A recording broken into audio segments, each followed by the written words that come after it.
నమస్కారం. ఎఫ్ఎన్ స్వామికి స్వాగతం. ఈనాటి ముఖ్యాంశాలు. పోలు నాదే రేసు నాదే అంటున్న ఆస్కార్ పియాస్ట్రీ చివరాఖరుగా రెండో రెడ్ బుల్ Q3కి రానే వచ్చింది. కన్సిస్టెన్సీ అమ్మ మొగుడిని నేనే అంటున్న ఇంగ్లీష్ అందగాడు. కార్లోస్ని ఫెరారీ వదిలిన దరిద్రం మాత్రం కార్లోస్ని ఇంకా వదలట్లేదు. 57 ల్యాపులతో కూడుకున్న ఈ బహ్రెయిన్ గ్రాండ్ ప్రీ ప్రతి ఏటా బహ్రెయిన్లో జరుగుతుంది. శనివారం పోల్ పొజిషన్ దక్కించుకున్న ఆస్కార్ పియాస్ట్రీ ఆదివారం ఏ ప్రాబ్లం లేకోకుండా ఆ పోల్ని రేస్ విన్గా కన్వర్ట్ చేసుకోగలిగాడు. ఇంతవరకు జరిగిన బహ్రెయిన్ గ్రాండ్ ప్రీలో అన్నిట్లలో పోల్ ఎవరికైతే వస్తుందో వాళ్ళే ఆ రేస్ విజేతలుగా నిలిచారు. అదే తరుణంలో ఆస్కార్ పియాస్ట్రీ కూడా ఏ పొరపాటు చేయకోకుండా చాలా సాఫీగా ఈ రేస్ని సునాయాసంగా గెలిచాడు. ఒక తరుణంలో Q3లో ఆల్మోస్ట్ ప్రొవిజనల్ పోల్ దక్కించుకున్న జార్జ్ రసెల్ తనదే పోల్ పొజిషన్ అయి ఉంటుంది అనుకున్నాము. కానీ ఆస్కార్ పియాస్ట్రీ తన మెక్లారెన్లోనే ఉన్న జ్యూస్ని మొత్తం పిండి లాస్ట్కి ఎలాగో పోల్ పొజిషన్ దక్కించుకున్నాడు. కానీ జార్జ్ రసెల్ ఆ డబ్బా కార్ని వేసుకొని ఏమాత్రం మెక్లారెన్కి తక్కువ తోలలేదు. రేస్ మొత్తం ఆస్కార్ కంట్రోల్లో ఎలాగైతే ఉండిందో సెకండ్ పొజిషన్ జార్జ్ రసెల్ కంట్రోల్లోనే ఉండింది. జార్జ్ రసెల్కి సెకండ్ పొజిషన్ రావడానికి కారణంలో ఫెరారీది చాలా కీలకమైన పాత్ర పోషించారు. అందరూ సాఫ్ట్ టైర్ స్ట్రాటజీ వాడితే ఫెరారీలు మాత్రం లేదు, మా స్ట్రాటజీల గురించి మీకు తెలిసిందే అని స్టార్టింగ్లో మీడియం టైర్స్ తోటి స్టార్ట్ చేయడం వల్ల, రెండో పిట్ స్టాప్ అప్పుడు కూడా మీడియం వేయడం వల్ల, మూడో పిట్ స్టాప్ సేఫ్టీ కార్ దొరికిన తరుణంలో సాఫ్ట్ ఎలాగో వేయలేక హార్డ్ టైర్స్ వేసుకున్నారు. హార్డ్ టైర్స్ వేసుకున్నంత వరకు టిఫోసిస్ అందరూ చాలా ఉత్సాహంగా ఆనందంగా రేస్ని ఎంజాయ్ చేస్తూ వచ్చారు. కానీ పిట్ స్టాప్ స్ట్రాటజీ తర్వాత ఎప్పుడైతే హార్డ్ టైర్స్ వేసారో అందరికీ క్లాసిక్ ఫెరారీ మళ్ళీ తిరిగి వచ్చేసింది అని కనిపించింది. ఫాస్టెస్ట్ పిట్ స్టాప్స్ రికార్డున్న రెడ్ బుల్ ఈరోజు స్లోయెస్ట్ పిట్ స్టాప్స్కి అవార్డు తీసుకునింది. మెకానిక్స్లోనూ, టైర్లోనూ, కార్లోనూ ఏ ప్రాబ్లం లేదు. చిన్న LED బల్బులో ఉన్నది ఆ ప్రాబ్లము. రెడ్ బుల్ అంటే గుర్తొచ్చింది. రెడ్ బుల్ Q3కి రానే వచ్చింది. టాప్ 10 పొజిషన్స్లో 2 రెడ్ బుల్ కార్లు ఉండడం ఇదొక అద్భుతం, ఆశ్చర్యం అనే చెప్పాలి. యూకి ఎలాగోలాగా ఆ ట్రాక్టర్ని లాక్కొని వచ్చాడు. ట్రాక్టర్ని లాక్కొని వచ్చి 10వ స్థానంలో నిలిచాడు. ఒక పాయింట్ అయితే గెలిచాడు. ఒక తరుణంలో ఫెరారీ స్ట్రాటజీ ఏమో రెడ్ బుల్ స్ట్రాటజీ లాగాను, రెడ్ బుల్ స్ట్రాటజీ ఏమో ఫెరారీ స్ట్రాటజీగా అనిపించింది. Red Bull first pit stop మ్యాక్స్ని చేసినప్పుడు హార్డ్ టైర్స్ వేశారు.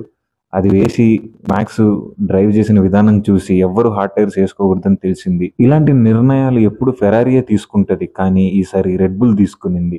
రెడ్ బుల్ని చూసి ఫెరారీ నేర్చుకుంటుంది అని అందరూ ఆశించే తరుణంలో సేఫ్టీ కార్ తర్వాత రెడ్ బుల్ చేయాల్సిన పని ఫెరారీ చేసింది, ఫెరారీ చేయాల్సిన పని రెడ్ బుల్ చేసింది. కానీ ఆ ఆనందం సేఫ్టీ కార్ వరకే ఉండింది. మళ్ళీ క్లాసిక్ ఫెరారీ తిరిగి వచ్చింది. వాళ్ళకి ఏ చాయిస్ లేకోకుండా హార్డ్ టైర్స్ వేయాల్సి వచ్చింది. దాని ఫలితంగానే చార్ల్స్ లెక్లెర్క్ మరియు లూయిస్ హామిల్టన్ హార్డ్ టైర్స్ వేసుకున్నాక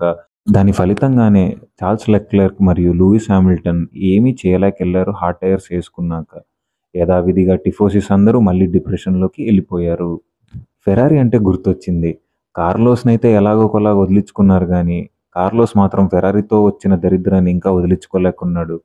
మంచి పొజిషన్లో క్వాలిఫై అయిన కార్లోస్ పాయింట్స్ అన్నా వస్తాయని అందరూ ఆశించారు. పాయింట్స్ కాదు కదా, దారుణంగా DNF అయ్యాడు. ఎన్నాళ్ళు ఇంకా ఈ తిప్పలు, ఎన్నాళ్ళు ఇంకా ఈ బాధలు. రేస్ జరుగుతున్న తరుణంలో 2 ట్రాక్టర్లు ట్రాక్ మీదకి వచ్చాయని FIA వాళ్ళు సేఫ్టీ కార్ని విడుదల చేశారు. తీరా చూస్తే ఆ 2 ట్రాక్టర్లు ఒకటేమో ఆల్పిన్, ఇంకొకటేమో హ్యాస్గా నిలిచారు.